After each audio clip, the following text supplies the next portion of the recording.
Hello बच्चों, स्वागत है आप सभी का भूगोल की क्लास में। मैं आकांक्षा सोनकर, भूगोल प्रवक्ता, राजकीय बालिका इंटर कॉलेज छोटी जुबली लखनऊ से। बच्चों, आज हम क्लास 12 की भूगोल पढ़ेंगे।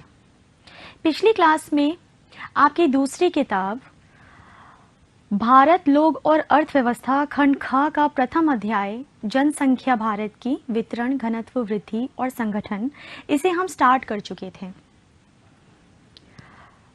इसी चैप्टर को आज हम आगे पढ़ते हैं। जैसा कि मैंने आपको शायद नहीं बताया होगा, इस चैप्टर को हम 4 पार्ट्स में करेंगे। तो पिछली क्लास में हम अपना पहला पार्ट पूरा कर चुके हैं, आज इसी का दूसरा पार्ट हम करेंगे।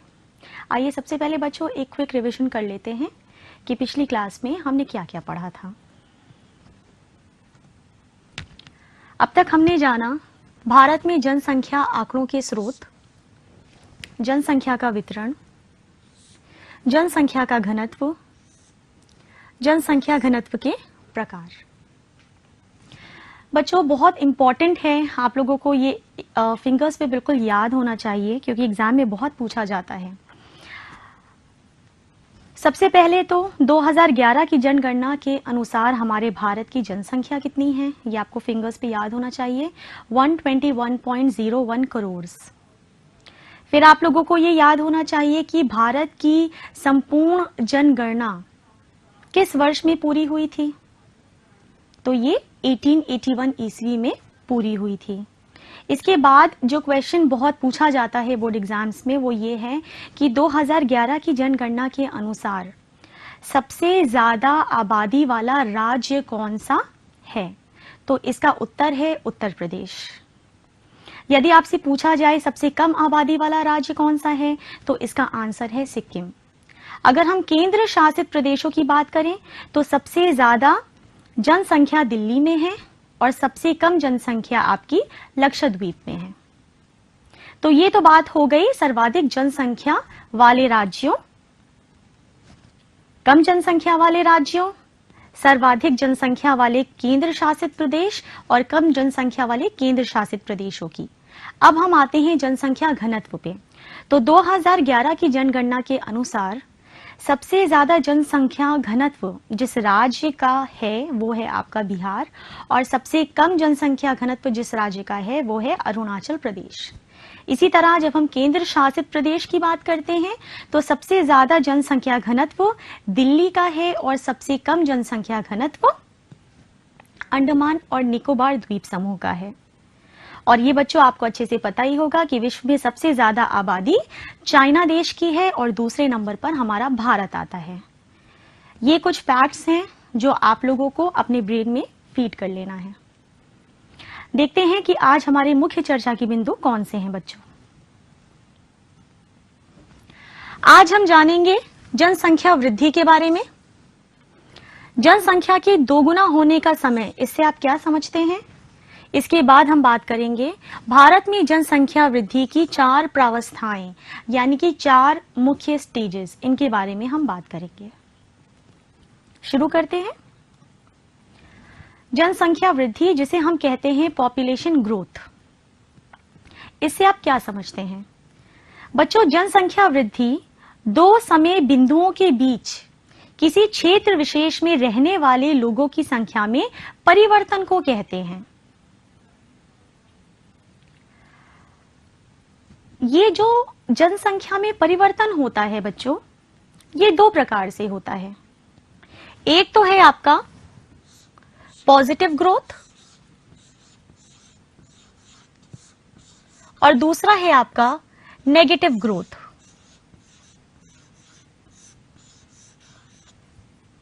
दो समय बिंदुओं के बीच में किसी क्षेत्र विशेष में जो जनसंख्या में परिवर्तन हो रहा है, ये 2 प्रकार से होता है।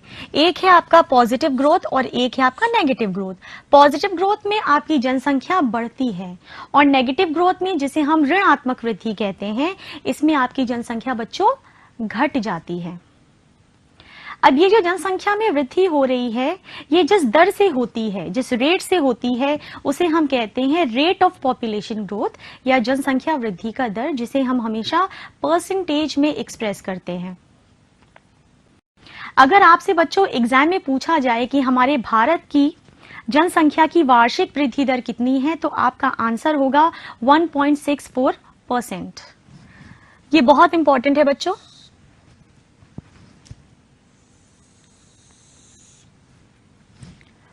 अब जो हमारी जनसंख्या में वृद्धि हो रही है, इसके दो बहुत ही इंपॉर्टेंट कंपोनेंट्स हैं, घटक हैं। एक तो है आपकी प्राकृतिक जनसंख्या वृद्धि और दूसरी है आपकी अभिप्रेरित जनसंख्या वृद्धि। प्राकृतिक जनसंख्या वृद्धि को हम नेचुरल पॉपुलेशन ग्रोथ भी कहते हैं। अभिप्रेरित जनसंख्या वृद्धि को हम लोग इंड्यूस्ड पॉपुलेशन ग्रोथ कहते हैं बच्चों। अब देखिए, प्राकृतिक जनसंख्या वृद्धि में क्या होता है कि इसमें आपकी जन्म दर उच्च हो जाती है और जो आपकी मृत्यु दर है वो इसमें कम हो जाती है। तो फलस्वरूप होता क्या है कि आपकी जो जनसंख्या दर है इसमें वृद्धि होती है। जब हम बात करते हैं अभिप्रेरित जनसंख्या वृद्धि दर की, तो इसमें क्या होता है कि जो आपका अंतर राज्य प्रवास है, यानी कि एक राज्य से दूसरे राज्य में जो लोग प्रवास कर रहे हैं, ये किसी भी कारणवश कर सकते हैं। नौकरी की तलाश में कर सकते हैं, या फिर अगर शादी हो जाती है या पढ़ाई के सिलसिले में। तो यहाँ पर क्या हो रहा है कि जो लोग हैं वो एक राज्य से दूसरे राज्य में प्रवास करते हैं, तो इससे आपकी जनसंख्या में वृद्धि होती है, जिसे कहते हैं इनवर्ड या outward movement of people from one state to another. तो ये दो तरीके हैं जिससे हमारी जनसंख्या में बच्चों वृद्धि होती है। अब जब हम भारत में जनसंख्या वृद्धि की बात करते हैं बच्चों, तो जो भारत की दशकीय जनसंख्या वृद्धि दर है और वार्षिक जनसंख्या वृद्धि दर है, ये उच्च रही हैं और अभी भी ये निरंतर बढ़ रही हैं। और मैं आपको बता ही चुकी हूं कि अगर आपसे एग्जाम में पूछा जाए कि भारत में जनसंख्या की वार्षिक वृद्धि दर कितनी है, तो आपका आंसर होगा 1.64%। आई होप कि आपको ये कॉन्सेप्ट क्लियर हो गया होगा। आइए नेक्स्ट देखते हैं।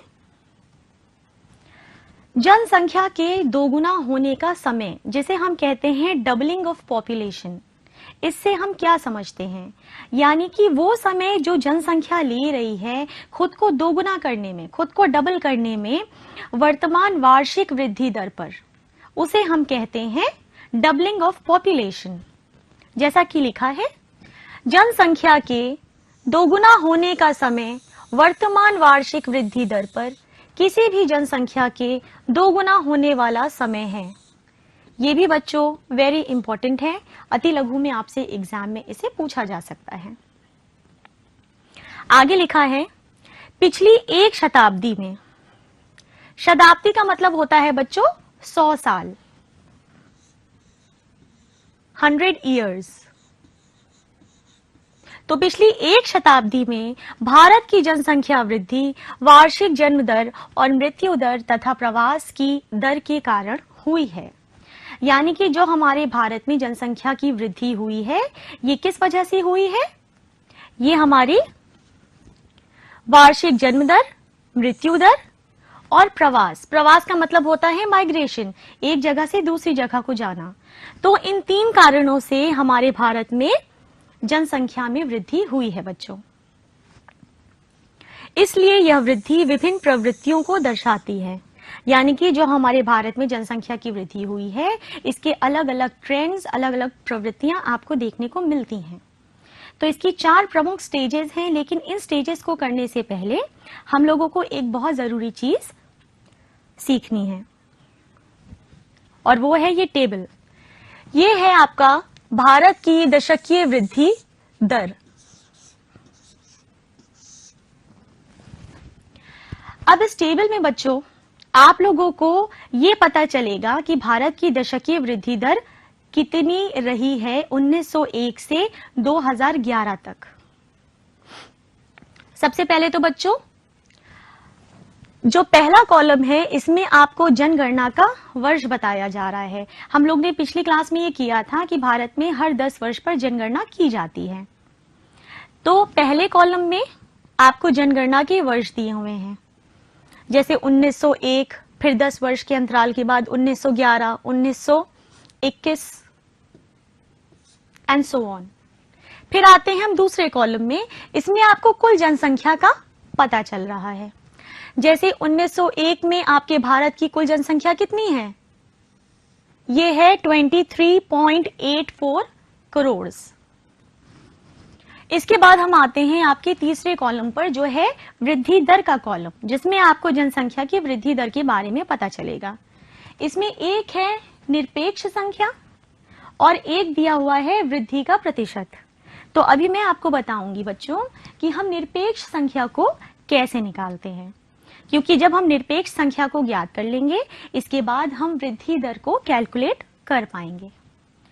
तो चलिए एक क्विक नजर डालते हैं कि इस टेबल से हमें क्या पता लगता है।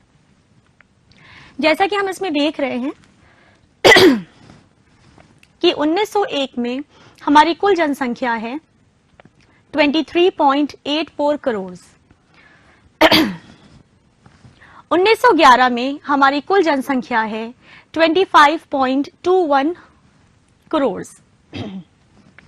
अब यहां पर देखिए निरपेक्ष संख्या इतनी लिखी हुई है, ये कैसे निकाला गया है?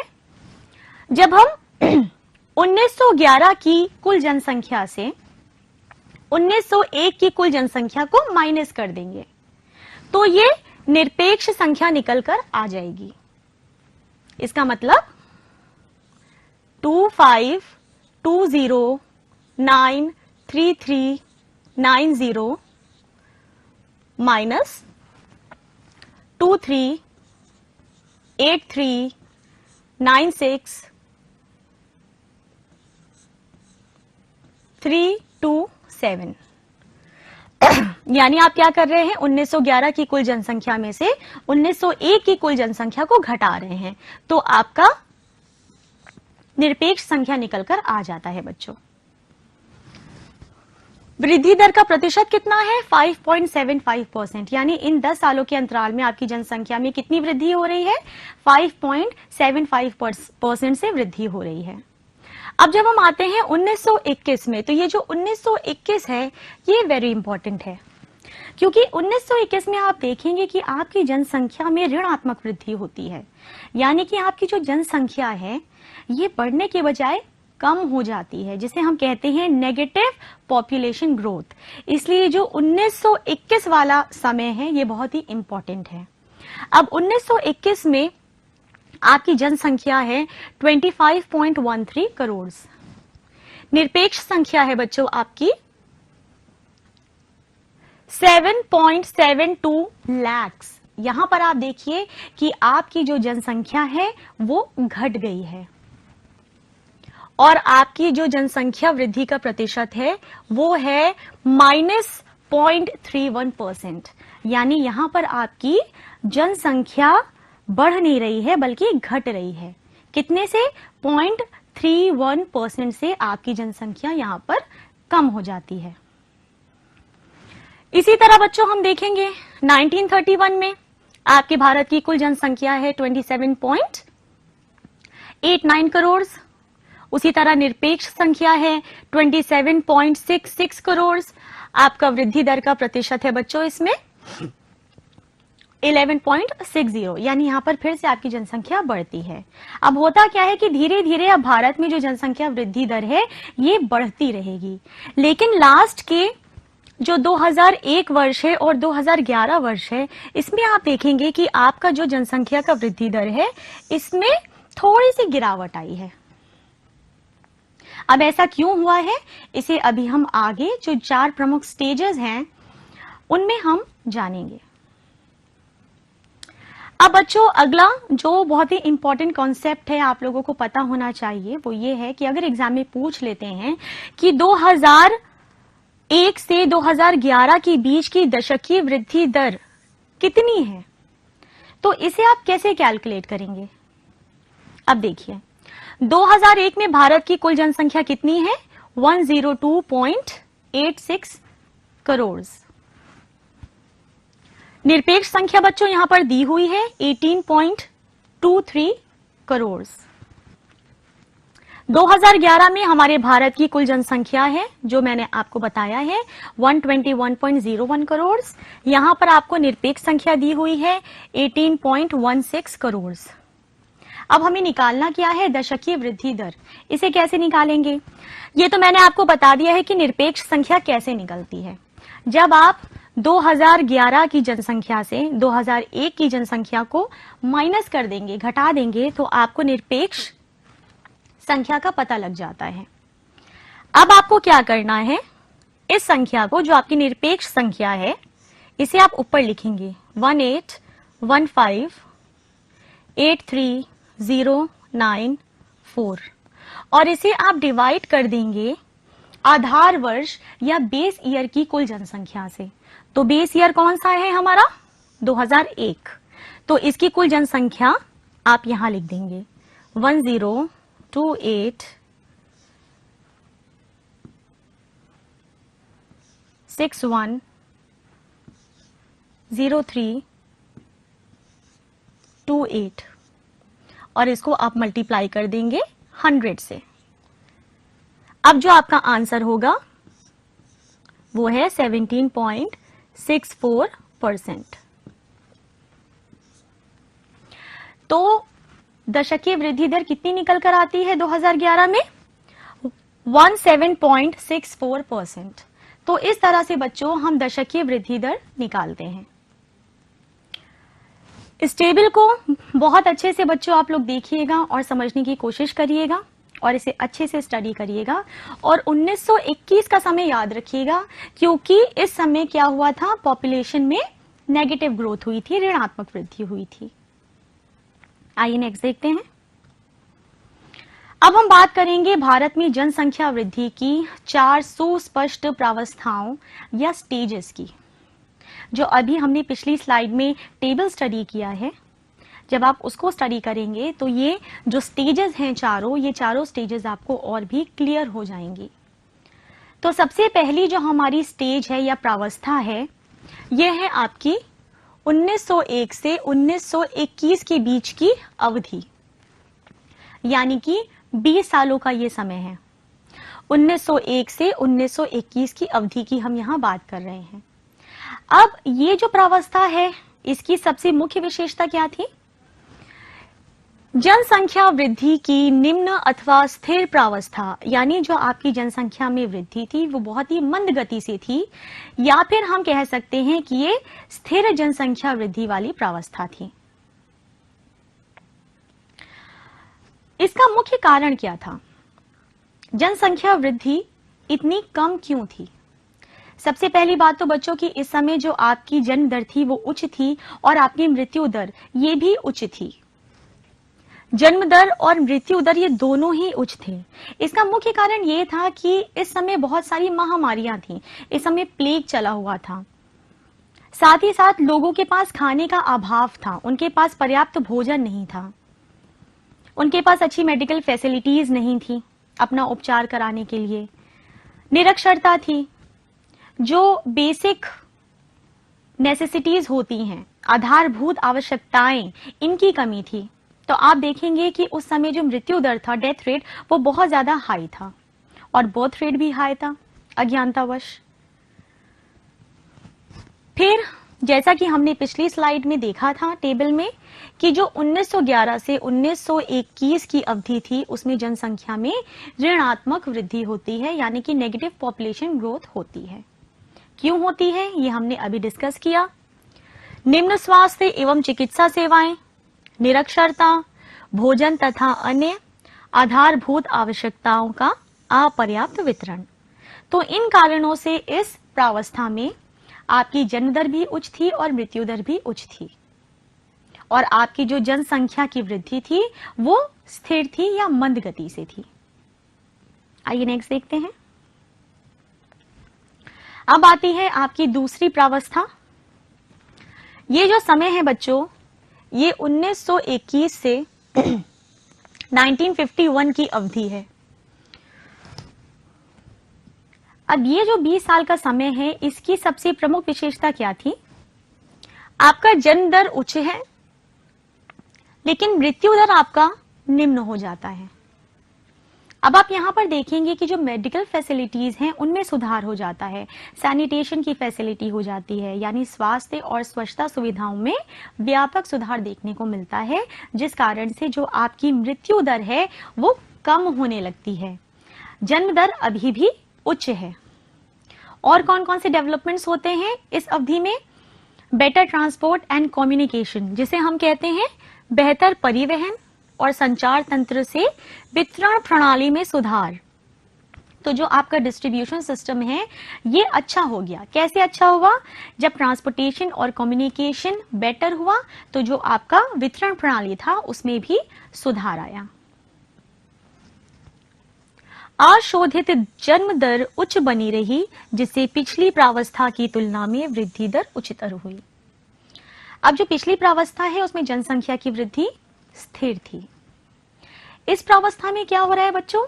आपकी जन्म दर उच्च है, इसीलिए पिछली प्रावस्था की तुलना में इस प्रावस्था में आपकी वृद्धि दर बढ़ी है, उच्चतर हुई है।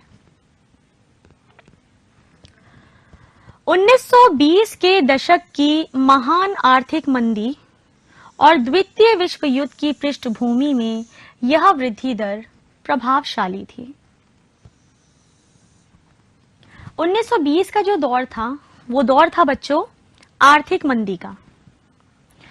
सेकेंड वर्ल्ड वॉर की पृष्ठभूमि में ये जो वृद्धि दर थी बच्चों ये प्रभावशाली थी।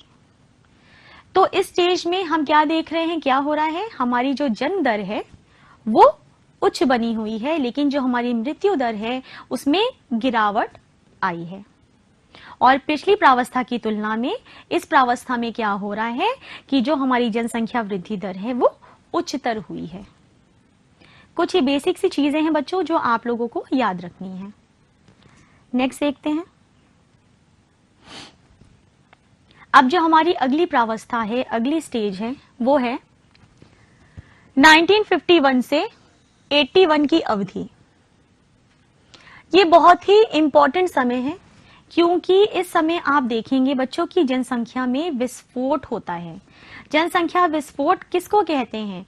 जब हमारी जन्म दर बहुत ज्यादा हो जाती है और हमारी मृत्यु दर बहुत कम हो जाती है, यानी ज्यादा बच्चे जन्म ले रहे हैं और बहुत ही कम लोगों की मृत्यु हो रही है। तो इसके फलस्वरूप होता क्या है? जनसंख्या बहुत तेजी से बढ़ती है, जिसे हम जनसंख्या का विस्फोट कहते हैं।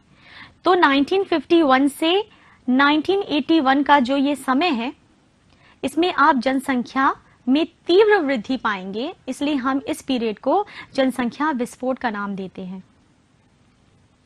इस अवधि की सबसे मुख्य विशेषता कौन सी थी? प्रजनन दर उच्च रही, यानी जो आपका बर्थ रेट था ये ऊंचा था, ज्यादा बच्चे जन्म ले रहे हैं। और मृत्यु दर में तीव्र कमी आई, यानी कि जो हमारा डेथ रेट है ये बहुत तीव्रता से डिक्लाइन किया, नीचे गिरने लगा। अब ऐसा क्यों हुआ? क्योंकि धीरे धीरे जो मेडिकल फैसिलिटीज हैं वो और भी इंप्रूव होने लगी। जो चिकित्सीय सुविधाएं हैं उनमें सुधार आ गया। सैनिटेशन, जैसे हम स्वच्छता कहते हैं, इसमें सुधार हुआ। साथ ही साथ आप देखेंगे बहुत सारी जो अन्य सुविधाएं थी, जैसे हम कहते हैं बेसिक नेसेसिटीज, आधारभूत आवश्यकताएं लोगों की, वो भी पूरी होने लगी। तो आप यहाँ पर क्या देखेंगे कि मृत्यु दर जो है वो बहुत तीव्रता से नीचे गिर गया। अब यहाँ पर औसत वार्षिक वृद्धि दर 2.2% तक ऊंची रही, यानी हर वर्ष जनसंख्या की वृद्धि किस दर से हो रही थी? 2.2% से। स्वतंत्रता प्राप्ति के बाद इस अवधि में केंद्रीकृत नियोजन प्रक्रिया के माध्यम से विकासात्मक कार्यों का आरंभ हुआ। हमारे देश के आजाद होने के बाद इस अवधि में बच्चों केंद्रीकृत नियोजन प्रक्रिया के माध्यम से कई सारे डेवलपमेंटल प्रोग्राम्स ऑर्गेनाइज हुए और बहुत सारे ऐसे कार्य किए गए जो विकास को और बढ़ावा देने वाले थे।